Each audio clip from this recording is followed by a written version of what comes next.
Ha ha ha ha ha ha ha ha.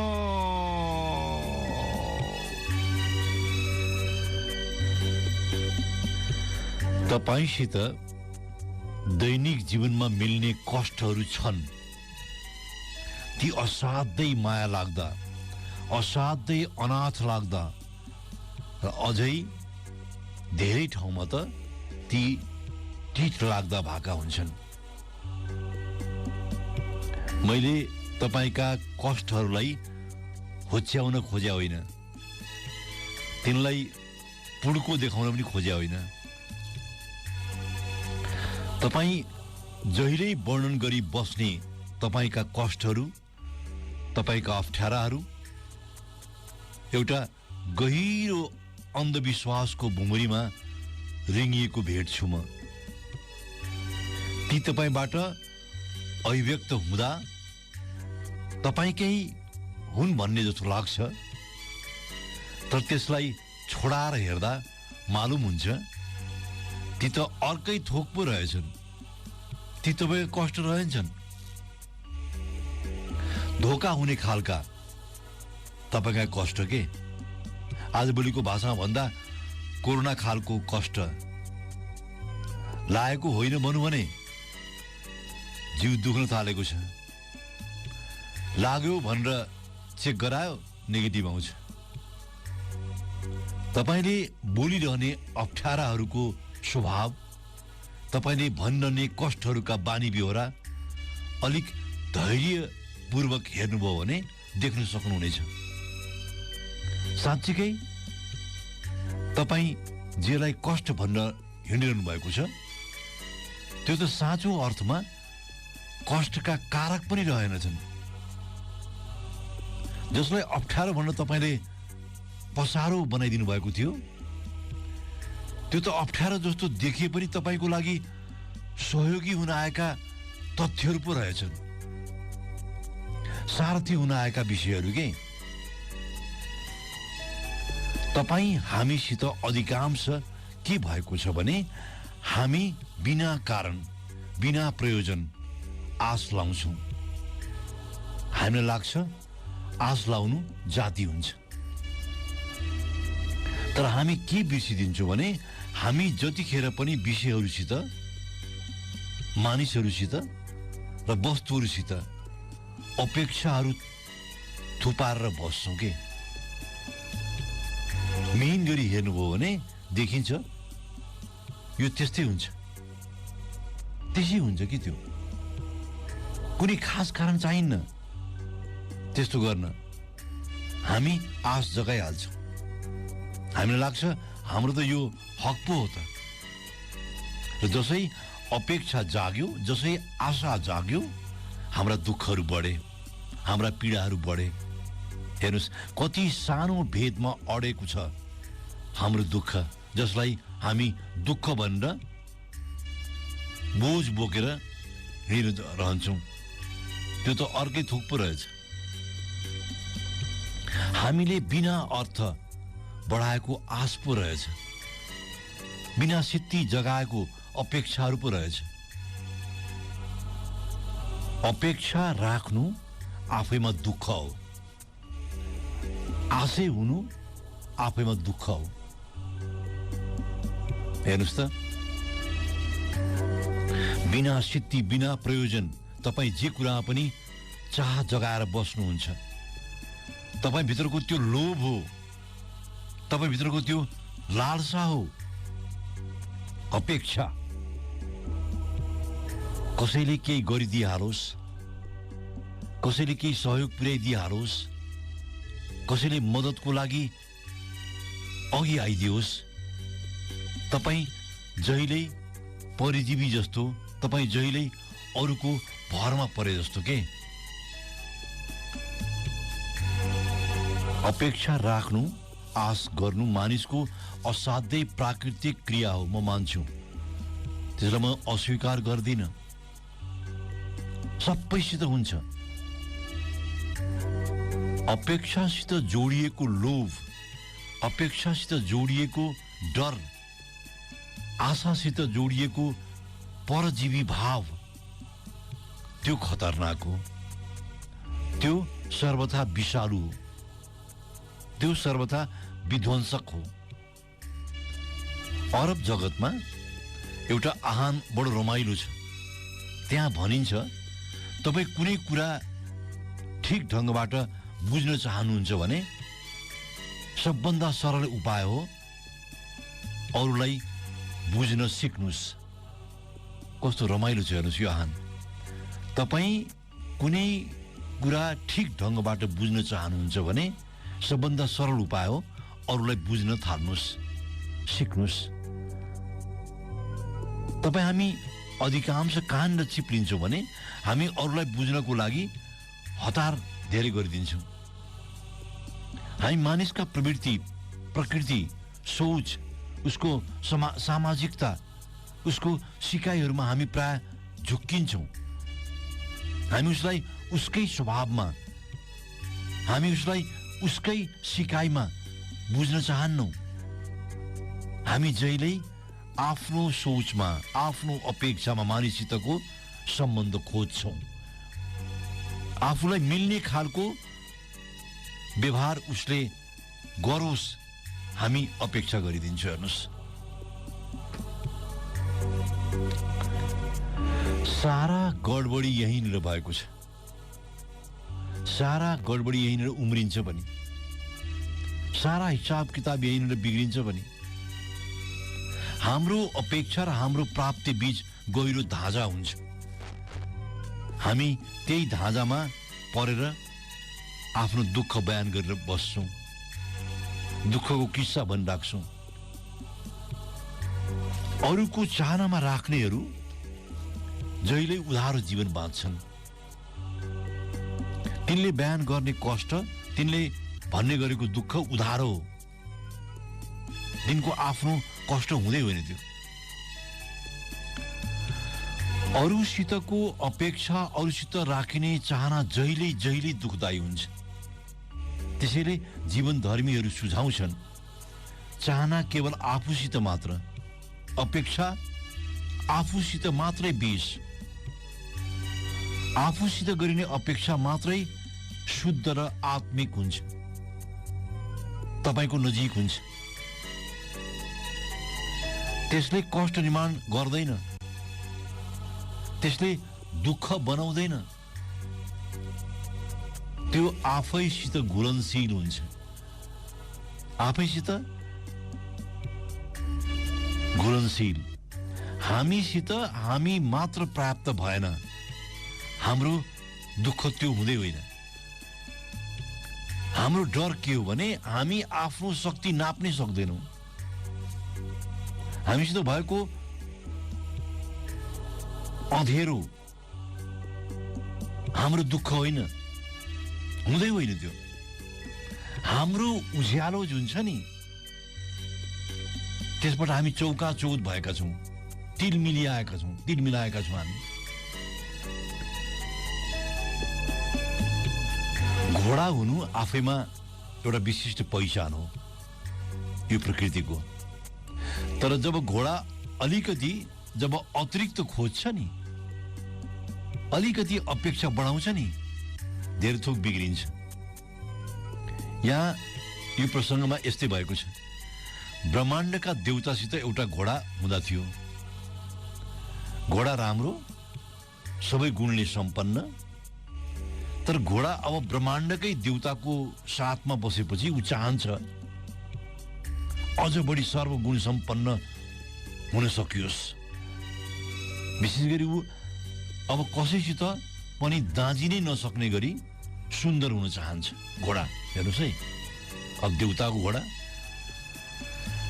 अब एक दिन हिम्मत गरेर मौका मिलाएर देवतासित आफूसित केही विशेषताहरू थपिदिन आग्रह गर्छ घोडा। घोडा भन्छ, यसो गर्दा म अझ बढी सुन्दर देखिन सकूं। अब प्रसन्न भएको बेला देवता पनि घोडाको प्रस्तावसित सहमत हुन्छन्। म खुसी हुन्छु तिमीलाई अझ बढी राम्रो बनाउन पाउँदा तिमी के कुरा फेर्न मन पराउँछौ ल भन त। अब हेर्नु चाहिँ घोडासित अझ बढी सुन्दर बनाउने कुरा फेर्नको लागि प्रस्ताव गरिन्छ। अब घोडा बोल्छ, मलाई धेरै अघिदेखि लागिराखेको छ, मेरो शरीरको बनोटमा तुलनात्मकतामा होस पुर्याइएको छैन। बडा अचम्मको कुरा गर्छ घोडाले। बा घोडाको बनोटमा तुलनात्मकताको कमी छ जस्तो लागेको छ उसलाई। मेरो गर्दन अलिक छोटो छ, घोडा भन्छ। हेर्नुहोस् है, यदि मेरो गर्दन अलिकति लामो बन्यो भने मेरो शरीरको माथिल्लो भाग अझ बढी सुन्दर देखिन्थ्यो होला र मेरा गोडाहरू अलिकति लामो र पातलो बनाइयो भने मेरो तल्लो हिस्सा झन् राम्रो देखिन्थ्यो होला। घोडाले इमेजिन गरेको कुराहरू कति राम्रो छ। घोडा आफ्नो अपेक्षा भगवान सामु खोल्छ। अब देवता हो, चान्चुने कुरा होइन, तथास्तु भन्नै पर्छ। तथास्तु भन्छ र अलप हुन्छ। भगवानले तथास्तु भन्दा नभन्दै घोडाको आकार ऊँटमा रूपान्तरण हुन्छ। हेर्नुहोस्, अब ऊँटमा रूपान्तरण भएको घोडा यति बिघ्न हताश र निराश हुन्छ भनी साध्य छैन। उसले अलिकति गर्दन बढाउनु भनेको थियो, बढाएको अलिकति नै हो, तर ऊँटको साइजमा जान्छ। त्यो अलिकति घोडा पातलो मात्रै बनाइदिएको ऊँटको साइजमा गयो, लामो बनाइदियो ऊँटको साइजमा गयो। अब घोडा घुवा रुन थाल्छ। हेर्नुहोस्, हे ईश्वर, के गरे यो?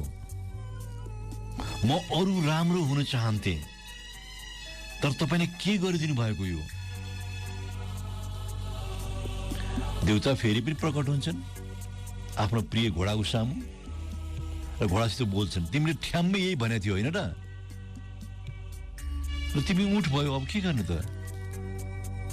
अब घोडा रुँदै बिन्ती गर्छ, होइन होइन, म किन ऊँट बनाइ पाऊँ भन्थे र? म घोडामै ठिक थिएँ नि। घोडा हुँदा सबैले मेरा गुणहरूको प्रशंसा गरेका थिए, कोही पनि ऊँटको प्रशंसा गर्दैनन्। अब देवता भन्छन्, मैले तिमीमा हुने सबै थोक पुर्याएर दिएको छु। घोडामा चाहिने सबै खोर पुर्याएर दिएको छु मैले। कहिल्यै तिमीलाई दिएको भन्दा बढी नखोज के, अपेक्षा नगर के। जब तिमी आफूसित भए भन्दा अलिकति लामो गर्दनको अपेक्षा राख्छौ भने ऊँट त बन्नै पर्छ। ऊँट आफैमा नराम्रो प्राणी होइन, तिम्रो जस्तै उसमा पनि केही राम्रा गुणहरू छन्। तिमी जस्तै राम्रो नहोला, तर तिमी भन्दा धेरै बढी भारी बोक्छ ऊँट, र उसमा तिमी भन्दा बढी दायित्व लिने सुन्दर पक्ष छ। तिमी देखेका छौ ऊँट लामो समयसम्म हिँड्छ त्यो पठारमा।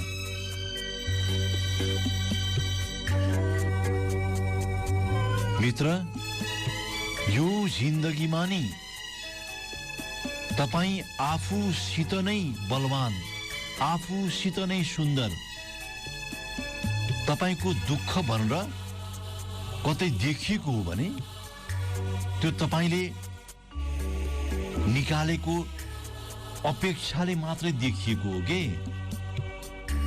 तपाई जुन अपेक्षा निकाल्नुहुन्छ नि त्यसले दुःख देखिएको हो। घोडा हुनु नराम्रो होइन, लामो गर्दन खोज्नु नराम्रो मात्रै हो। हुन्छ, साँझ तरली सुनि बस्नुहुन्छ, मन लफक्कै हुन्छ। सत्य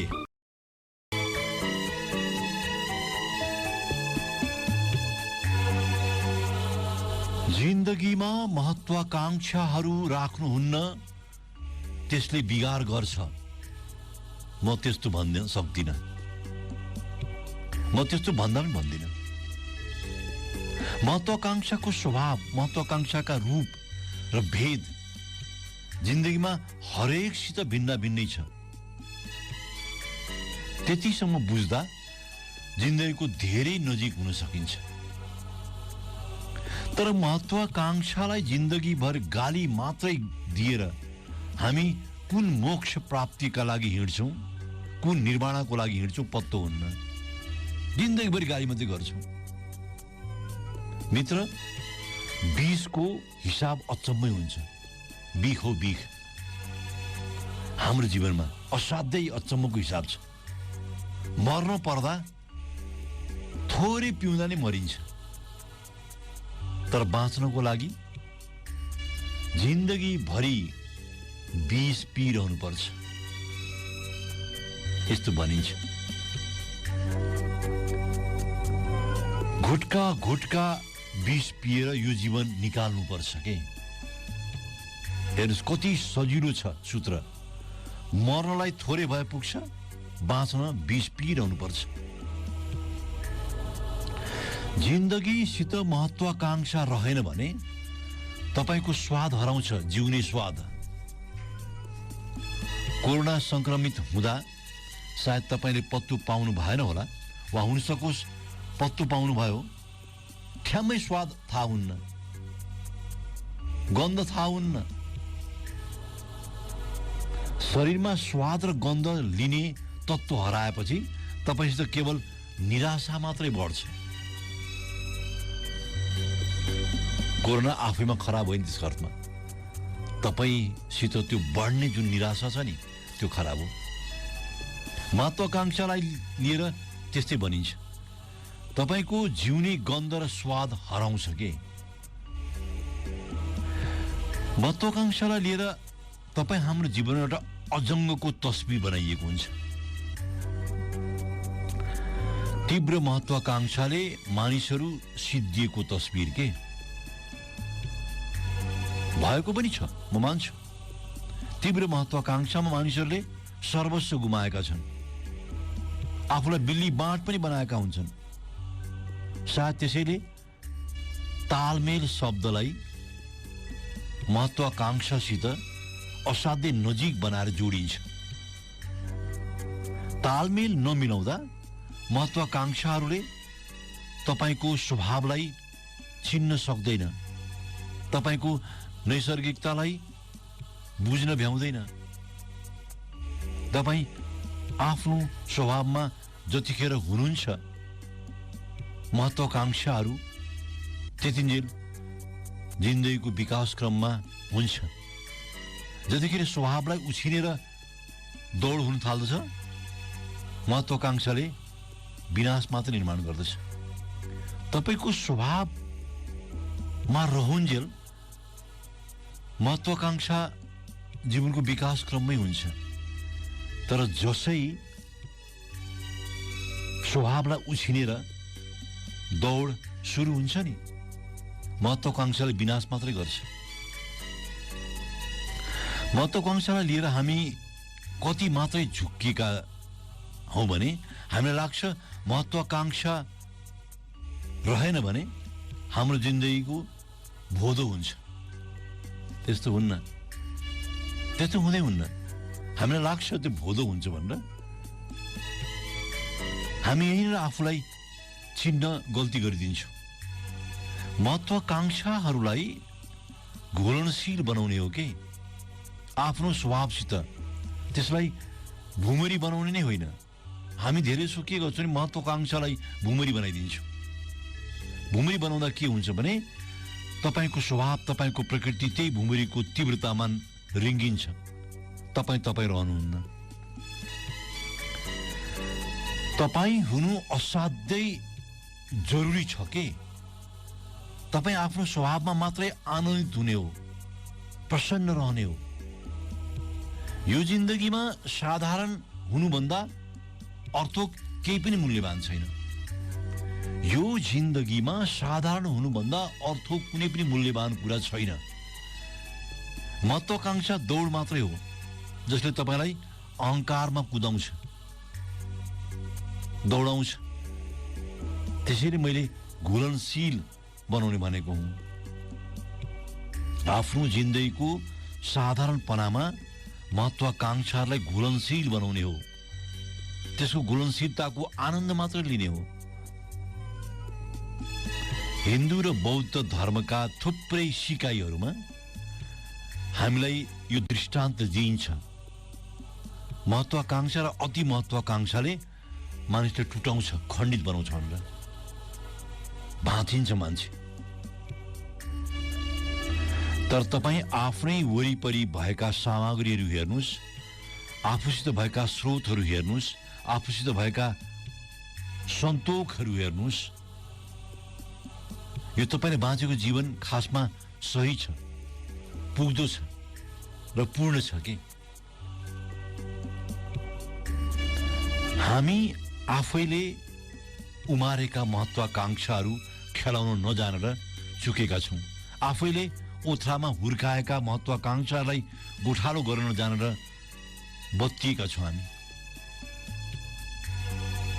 अमेरिकाको इन्डियाना स्थित नोटे ड्याम विश्वविद्यालयको मेन्डोजा कलेज अफ बिजनेसमा प्रोफेसर टिमोथी जज र उनको समूहले गरेको एउटा लामो अनुसन्धानले महत्वाकांक्षाले जीवनको सन्तुष्टिलाई कमजोर बनाएको र दीर्घ जीवनमा नकारात्मक प्रभाव दिएको निष्कर्ष दिएको छ। त्यो समूहले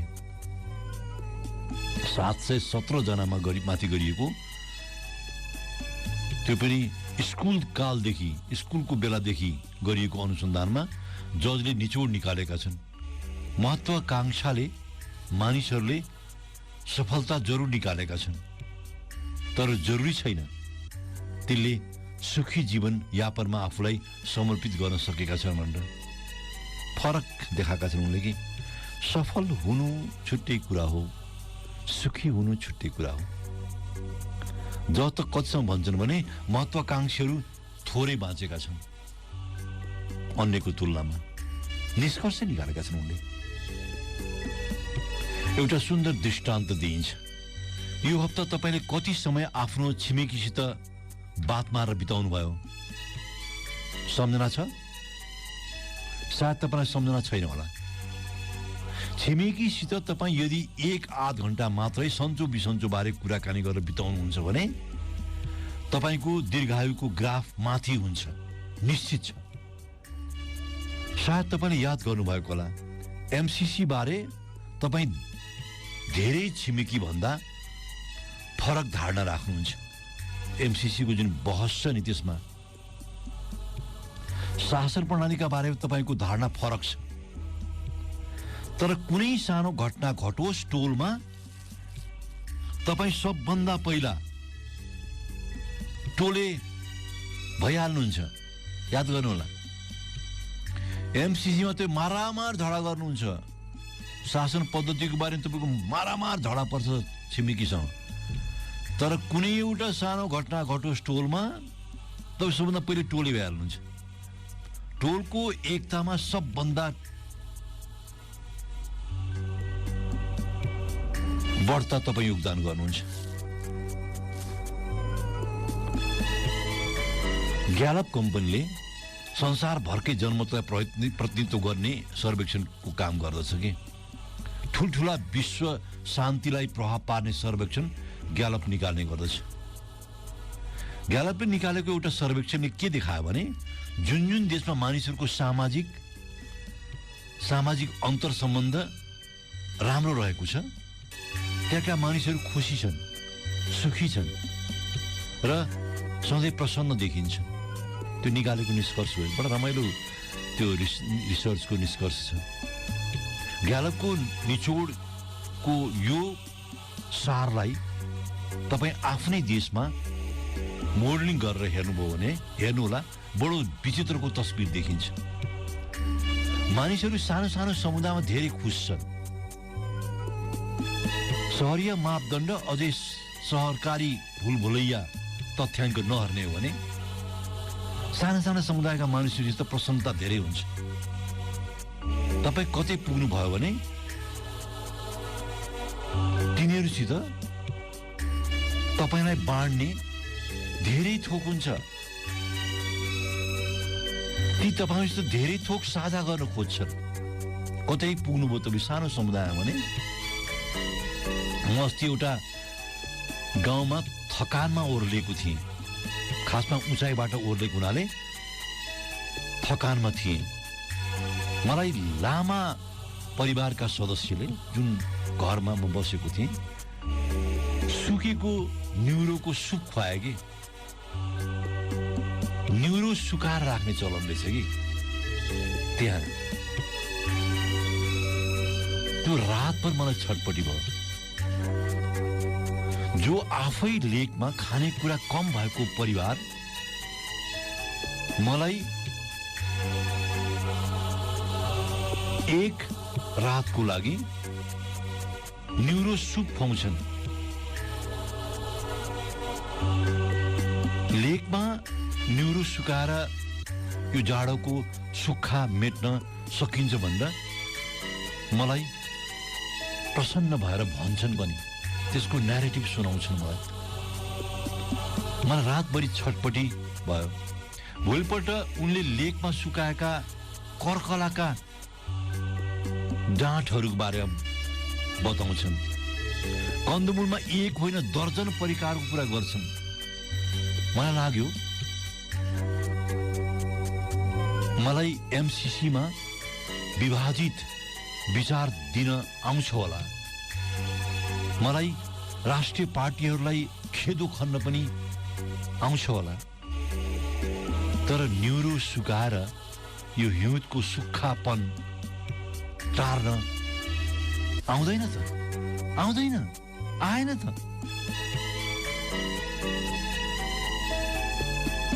मित्र, तपाईँ हामी यस्तै फन्दामा पर्यौं कि हामी आफ्नै महत्वाकांक्षाहरूलाई स्याहार्न नजानेर त्यसको फन्दामा पर्या हुन्छौँ। जबकि जिन्दगीको सूत्र हो महत्वाकांक्षा तपाईको हलोको गोरु हो। त्यसलाई गीत गाएर, फकाएर, अझै तर्साएर खेत फोड्ने हो। जीवनसित मिल्ने सुख, मिल्ने खुसी र मिल्ने आनन्द त्यो कोलबाट तप तप तप झर्छ। हस्,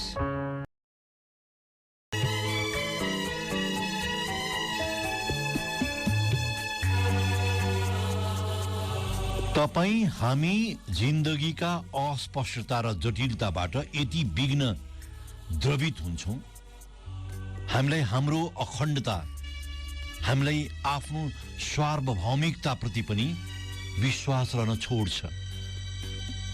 हामी सोच्न सक्दैनौँ बेइमानहरूको बीचमा तपाईले आफ्नो अखण्डता केमा खोज्ने? सोच्नुस् त। साधारण रूपमा हामी सबै भत्किन्छौँ बिना कुनै कारण। तपाईले असाध्यै साना साना घटनाहरूको कडीलाई जोडेर हेर्नुभयो भने देख्नुहुनेछ तपाईसित कति धेरै बेइमानी, कति धेरै फरेबी र कति धेरै घात भएको छ। अरूको घातले, अरूको बेइमानीले, अरूको फरेबीले धेरै मानिस आफ्नो जीवनमा टुक्रा टुक्रा परेर बिलाएका छन्। गिन्ती नै गर्न सकिन्न, अनगिनतको संख्यामा छन्। यस्तै बेला जटिलताहरूको आँधी बेरी चलेको बेला, दुःखहरूको पहाड खडा भएको बेला, कष्टहरू अन्त्यहीन भएर लामबद्ध भएको बेला, मानिसहरू जब सिसा चाहिँ छरिन पुगेका छन्,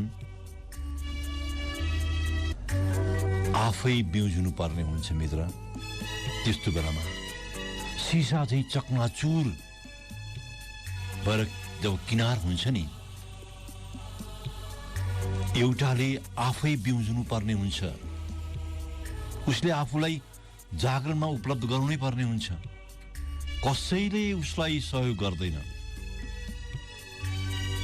त्यस्तो बेला नै तपाईको सार्वभौमिकता, तपाईको अखण्डताले आफ्नो उत्कण्ठा देखाउने हो र तपाई भित्रबाट दह्रो भएर उभिनु पर्ने हुन्छ। तपाईसित जतिसुकै बेइमानी भएको होस्, तपाईसित जतिसुकै घात भएको होस्, तपाई आफूभन्दा अन्यथा हुन सक्नुहुन्न। तपाई बेइमानीको बदला आफ्नो इमान, आफ्नो इमानदारिता सजिलै बगाइदिन सक्नुहुन्न। तपाई अघिल्तिरको मानिस तपाईसित जतिसुकै बेइमान होस्, तपाई बदलामा बेइमान हुने सुविधा तपाईसित छैन, छँदै छैन। यति मात्रै बुझ्दा पनि जीवनमा तपाईलाई मिलेको जुन जटिलता छ नि, त्यो हराउँछ। तपाईसित बेइमानको विकल्पै हुन्न के। मसित त कहिले पनि रहेन। धेरै ठाउँमा म ठगिएको छु, धेरै ठाउँमा। धेरैले मलाई बेवकुफ बनाएका पनि छन्, तर मसित कहिल्यै तिनलाई बेइमान हुने मौका उपलब्ध भएन र मैले आफूलाई कहिले पनि बेइमानीको सट्टा बेइमानी ओकल्ने कोसिस गरिन, किनकि बेइमानीका लागि तपाई बनेकै होइन के। यस्तो घोषणा गरेर हिँड्न गाह्रो छ, म मान्छु, तर कुनै दिन फुर्सदमा तपाई आफूभित्रको माटो छामेर हेर्नुहोला, एउटा अनौठो बास त्यसमा भेट्नुहुनेछ। तपाईको अखण्डता त्यहाँ भेट्नुहुनेछ। तपाईसित जतिसुकै धोका होस्, जतिसुकै फरेब होस्, तपाई आफ्नो माटोमा सुगन्धित भएर बस्नुहुनेछ। तपाईलाई आफू भइरहन मजा लागेको छ, आफू भइरहनु। मित्र, यो जिन्दगीमा नि तपाईको इमानदारिताले मूल्य चुकायो, म मान्छु, तर त्यसरी तपाईसित मूल्य चुक्दा पनि तपाई जीवनसित बेइमान हुनै सक्नुहुन्न।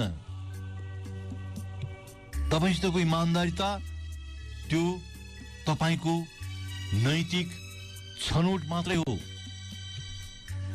तर लामो समयको अभ्यासपछि हेर्नुहोला, तपाईको त्यो नैतिक छनौट तपाईको स्वभाव बन्दै जान्छ र तपाई आफ्नो स्वभावमा आफूलाई प्रसन्न भेट्नुहुन्छ।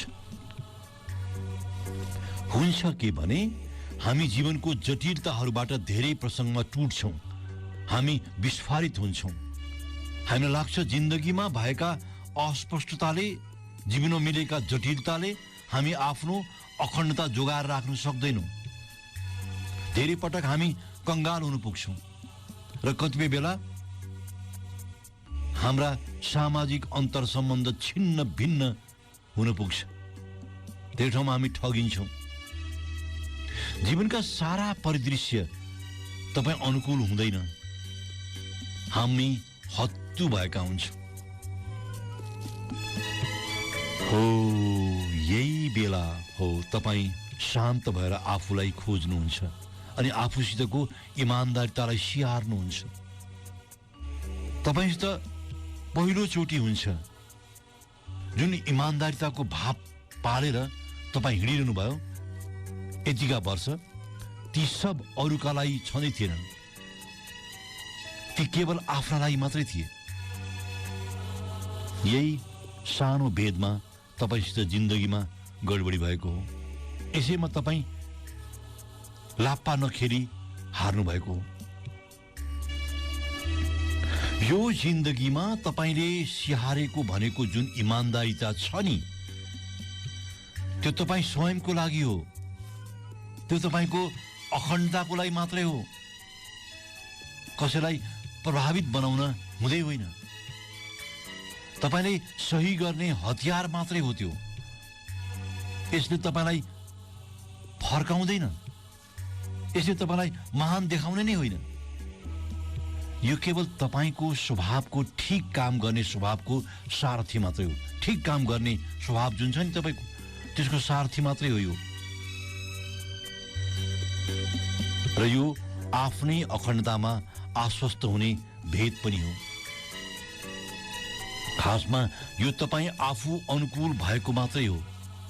आफू अनुकूल हुनु भनेको त्यो तपाईँको अध्यात्म हो के आफ्नो जीवनको धर्म अनुकूल हुने हो के। जिन्दगीमा जति पनि जटिलता मिलेको छ वा जति पनि अस्पष्टता मिलेको छ त्यो तपाईँलाई समय समयमा ऋतु अनुकूल बनाउन गरिएको परीक्षण मात्रै हो। ऋतुहरूसित जसरी हाम्रो शरीरको परीक्षण हुन्छ त्यस्तै जिन्दगीमा मिल्ने अप्ठ्यारोहरू कष्टहरूले हाम्रो इमान्दारिताको परीक्षण गर्दछ। क्रिश्चियन धर्मावलम्बीहरूको पवित्र ग्रन्थ बाइबलमा यिनका धर्मगुरु बडो रोचक बोल्छन्। एउटा प्रसङ्गमा जिससको कथन भनेर पढ्न पाइन्छ। कसैले सोधे के गरौं, जस्तो कि हामी पनि जिन्दगीको यस्तो मोडमा उभिएका हुन्छौं। के गरौं हुन्छ, हिचकिचाहट हुन्छ। त्यस्तै के गरौं भएको जुन हिचकिचाहटको अवस्था छ, एकजना सज्जन जिससकोमा पुगेका छन्, हतार पुगेका छन्। त्यस बेला जिसस सबैका स्तुत्य पनि भइसकेका थिएनन्। साधारण सन्त जस्ता मात्रै थिए भन्थ्यो होला। अब सोध्ने मानिस हतार भन्छ, हेर्नुहोस् म यति बुद्धिमान पनि होइन, म शास्त्रको सारा ज्ञान मलाई थाहा पनि छैन, सोझो दिनुहोस् न के गर्दा ठिक हुन्छ। अब जिससले भनेका छन्, तिमी आफ्नो लागि जे चाहन्छौ नि त्यही अरूको लागि पनि गर्नु। सारा धर्म नै त्यति हो। सोध्ने मानिस अभाग छन्, कस्तो उत्तर हो यो। उनी फर्किन्छन्। जब जिससले भनेको कुरा अमल गर्न थाल्दछन् उनी के देख्दछन् भने उनी आफै भेटिँदै गएका छन्। उनलाई आफ्नो अखण्डता फेला परेको छ।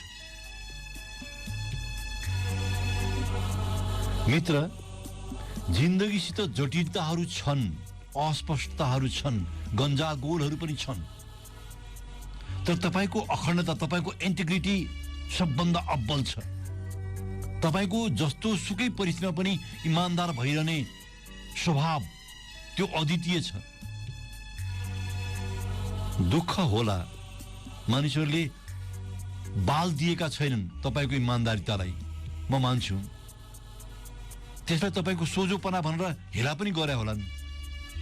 तर सोच्नुहोस् त, यतिखेर कति मिठो निन्द्रा तपाईको आँखा वरिपरि आउँछ, कति ठुलो सन्तोष तपाईँ आफूसित भेट्नुहुन्छ।